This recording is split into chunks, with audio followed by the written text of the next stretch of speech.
Welcome to Every Animal Has an Owner, a mostly large animal podcast for veterinarians and the people that depend on them. Well, BRD in the cattle industry is hard to manage. And the reason is that the name BRD is actually BRDC, and that stands for Bovine Respiratory Disease Complex. And complex is the real driver of why it is so hard to manage, because there's no one thing in BRD that creates the problem. So we have multiple factors of pathogens, and we have multiple factors of other conditions, whether it's environment, stress, and other things that impact the animal's response to a bovine respiratory disease challenge. So as we look at BRD, so much has changed. If you go back, it is a respiratory disease, as it says.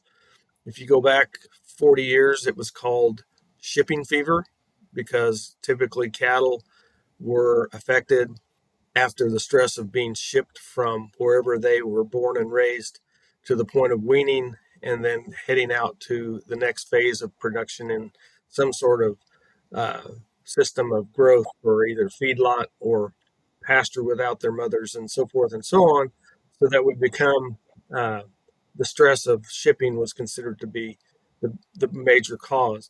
What we found over the years, and one thing to point out, is that the percentage of BRD treatment in the cattle industry has not decreased, even with better vaccinations and better antibiotics and better understanding of nutrition. We still have the same level of BRD in our cow herds and feedlots that we've dealt with for years. So the idea would be, what is causing this, and why is it so hard to manage?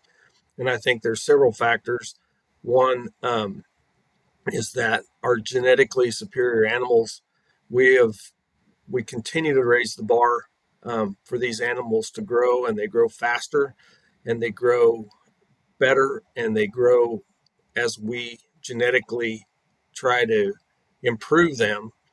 Their production level is so high that they have stress just from being so genetically superior, that they have to take on those challenges of growth. And then the other thing would be that we have good vaccines out there for certain diseases, but we have other diseases that we have very few vaccines for, and we have other times that we have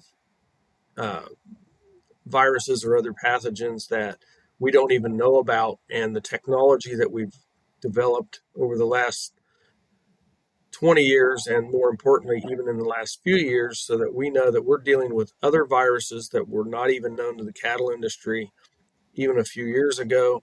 And we're dealing with a virus at Medgene right now, understanding that this virus is in the cattle industry, it's causing problems, and we're bringing it to the front. And we've done that with a number of different respiratory disease viruses that have been on the back burner for a long time, that are causing disease in cattle with no good way of prevention that we can provide through good diagnostics and understanding of what else is out there besides the traditional well-known pathogens. That we have these new ones that are impacting the cattle industry, and can take those, diagnose, and then eventually make a vaccine that protects.